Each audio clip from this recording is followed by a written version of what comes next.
Hey everybody, welcome back. Kevin here from Watches with Joe and Kevin, getting into season two of For All Mankind. I loved the first season. It ended on a perfectly tense couple of episodes, of course, given the nature of the show.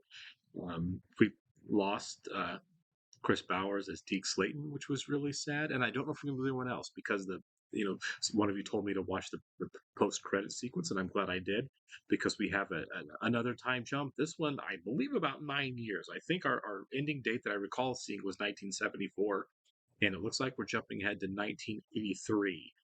Um, what that looks like as far as where the space program is.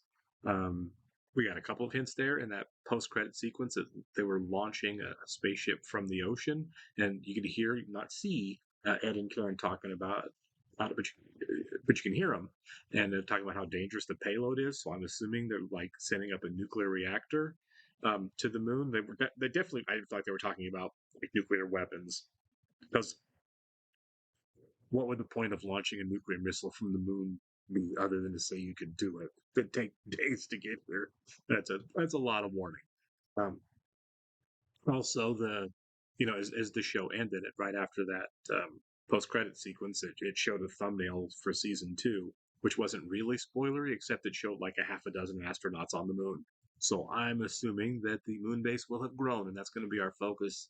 Is still going to be the moon base this season, and with nuclear power, so it's bigger. We might have a pretty sizable moon base. I'm not sure exactly what that's going to look like. I trust the show to logistically make it realistic. We're not obviously jumping ahead into Star Trek years, but what would a bigger moon base look like? They could house a lot more than three people that Jonestown base did. Now they call it Jonestown Colony in the launch sequence they showed there. So a lot happening. I don't know what cast it's going to look like. I'm concerned with Alita, that kind of ran away from home, but she took her acceptance letter to the what I can't remember, the school academy that she got into for math and science, and I'm assuming that meant that she went. So she's on her own without a father, but apparently still grinding and going after it. I really wish Margot would have helped her out. That really was kind of a bummer, but that does kind of feel, it's not unfair of Margot to say no. It's a big ask for somebody who looks like she works 20 hours a day at once to say, do you want to raise a teenager too? I'm kind of out of the blue. So it's not unfair. You wish you could have done it, but I mean, you can't fault her for not. I'm curious if everybody comes back. People quit jobs over 9 years. People retire. Whatever. People die. And in the logistical world, actors get hired. Actors, move on to other projects. So I don't know if everybody's back. I'm assuming Ed and Karen are, and because they were such a big part of that teaser for next season. So let's go and jump into it. We'll go and thank all of our Patreon subscribers for being here. Give a special shout out, of course, to Actuarial Lurker, Ball as Foldes, Chris, Jeff, NJ, Surya Gundavarapu, and Weird Magic. Thanks, guys, for happy here with us.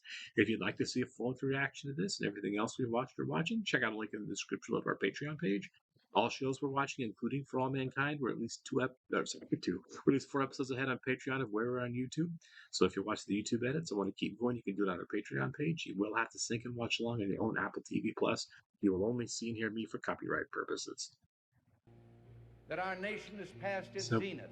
we I foreshadowed expect Reagan's you to rise tell over your Ted children. Kennedy, and I'm glad that we stuck with that. It'll look different. There is no substitute for victory. Well, okay, he was the president in 76 and 1980. Interesting. Another Soviet military satellite yesterday provoked a strong response. But I will from the new faithfully president. execute the office. Okay, so we are doing the Cold War acceleration that happened actually with Reagan The eyes of all people are upon us as they on look the to the South heavens, Pole of the to the moon, of highest course. hill in the sky. Okay, Not that looks another party. massive. Please. They already gave me a birthday party Aw, up here last week, Helen. and they're giving me a surprise going away party next week. 2 weeks of darkness and you don't want to see the sun come up? I've Interesting. seen it more times than I can remember. Well, after what she did in the last episode, and I'm sure she spent the last decade as kind of a real hero at NASA in the country, because she is hauling stuff and people back and forth to make this happen. We're like Apollo 200. So Molly's still a bit of a daredevil. This is also fun and tranquil, so I'm assuming something horrible is going to happen. It probably won't. Oh, that's so great. Yeah.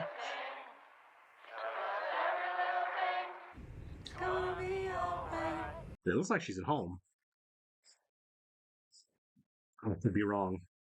DoD-Com just completed their ASAT test over the Pacific Missile Range. General Bradford's probably getting preliminary test results right now. So, are we having a closer marriage between NASA and the military here, especially with Reagan in charge and the Cold War accelerating? Must be nice to have your own revenue stream. Well, capitalism, it works. The opposite of how we fund NASA now. I've got orbiters double parked at Edwards, and you've got 3 open launch windows before the next military shuttle's even scheduled. The profit and loss statement for last quarter is on your desk, along with projections on the new licensing revenue from the microgravity silicone growth patents. The P&L statement for NASA. So is NASA privatized now? You got a minute? Can't you see I'm on green at the 9th hole at Pebble Beach? I was hoping to discuss... Yeah. You want a prime cruise line.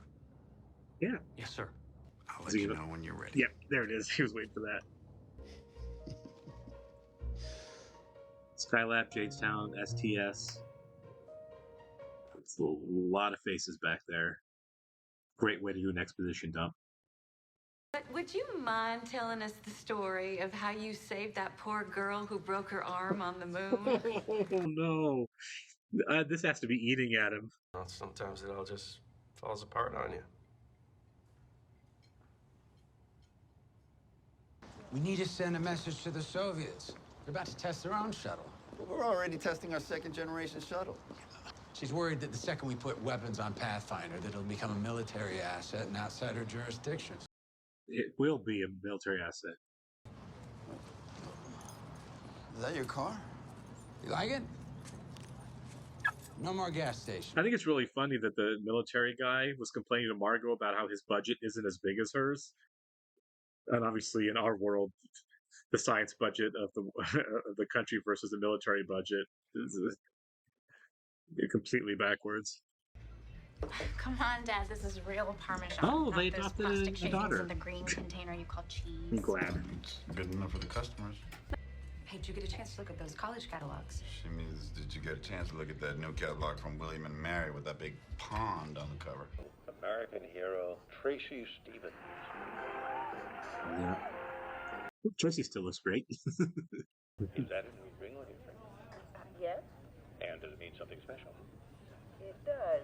Okay, so Gordon and Tracy are divorced. I feel like that's inevitable. Good for you. Oh my God. Guys, can you grab a close-up of this? Tracy married somebody else, and it looks like a surprise. You okay? I'm ready to call them. Oh, I don't know. Take a break. Hey, morning, Skylab. We got a new Capcom on now with a new crew. Lab coats in the back room are Oh, eager this guy. and waiting. Image intensity count is exceeding 30. Okay, 50. so something bad is happening. It's like a major solar flare, but it's bigger than anything I've ever seen.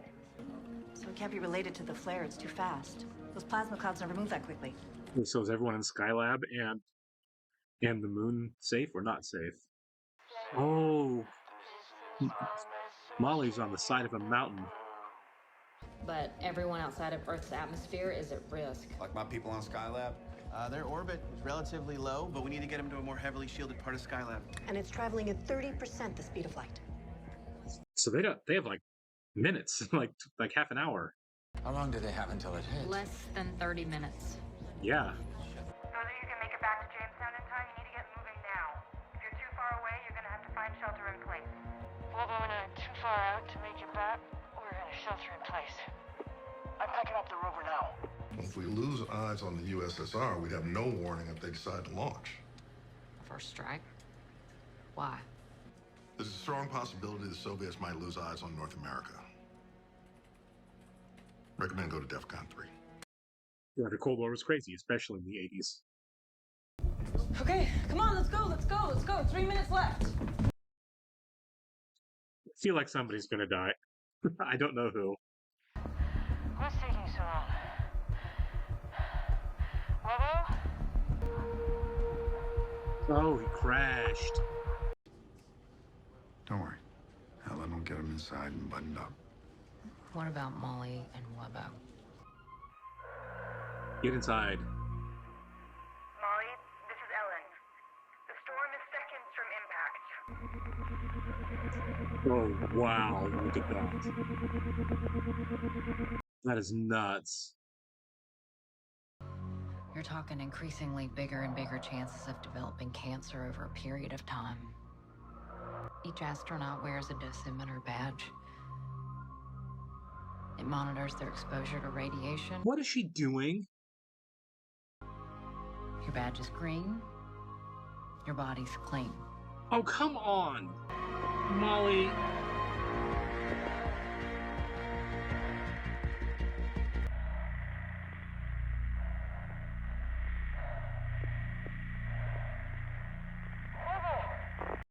Get moving. Whatever you're doing, get moving.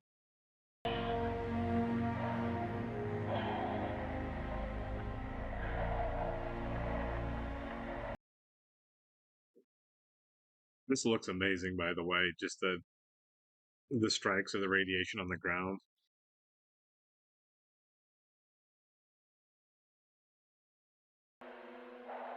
Yeah, it's brilliant. What, she left hers back so she can say I'm still good, so I don't need to go home or whatever?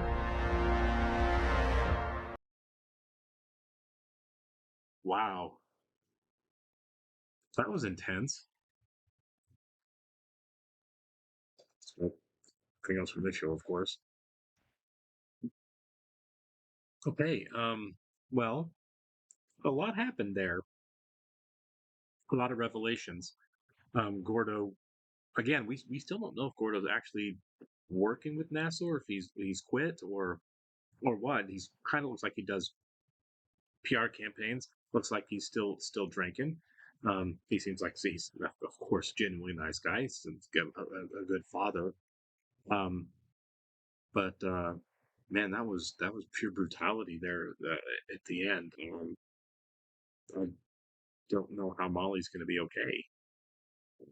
You know, this may be a thing that doesn't play out for who knows how long. You know how the time jumps are in this show. But yeah, that was probably ultimately a bad decision. I don't think after I obviously I no way of knowing really, but I don't know how either one of them are okay after that accident and maneuver. Um, I like the fact that the Cold War is still very much alive and that it is ratcheted up because let's face it, realistically, it was. When Reagan became president, the Soviets were very sure that that guy was going to start a nuclear war, so tensions were really, really high throughout the decade of the 80s until the Cold War ultimately ended. Largely due to economics and largely due to Gorbachev saying, we're just kind of with this, which just helped us all kind of breathe a sigh of relief. But yeah, so Ed and Karen have adopted a daughter who seems like she's brilliant also. To and last time we saw him, Ed was just back from the moon, and they were going into right after Shane died, and they were going into the room together, and of course that was rough. But it's been a decade, and it looks like they're moving forward. Like I said, I was thinking for a lot of the episode that Karen needed to find a different purpose. It felt like beyond just being a wife and mother, it felt like she wanted to. When she talked with Pam at the end of the last season at the bar, that she wanted to be more than just Mrs. Ed Baldwin, which is totally reasonable. And so you think, okay, she did. She bought the outpost and she's running the outpost and she's doing really well with it.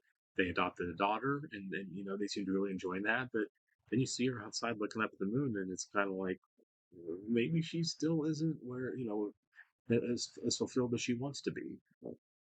I mean, who is? But maybe everything isn't as smooth as can be. I hope we see Wayne. By the way, I was thinking about the families, with Gordo and Tracy and Karen and Ed. And I'm like, with Molly, especially now that Molly may be very sick, I hope we see Wayne. Wayne was a character I really liked last season, and I don't know what's happening with Danny. If Danny's still around, and her husband who wasn't doing well. Hope that she didn't get punished for the simple fact that the broken arm that made her look like the bad guy, although we all know it was a heroic move to save Gordo's career. Quarter doesn't seem to have one, so I don't know how this all worked out.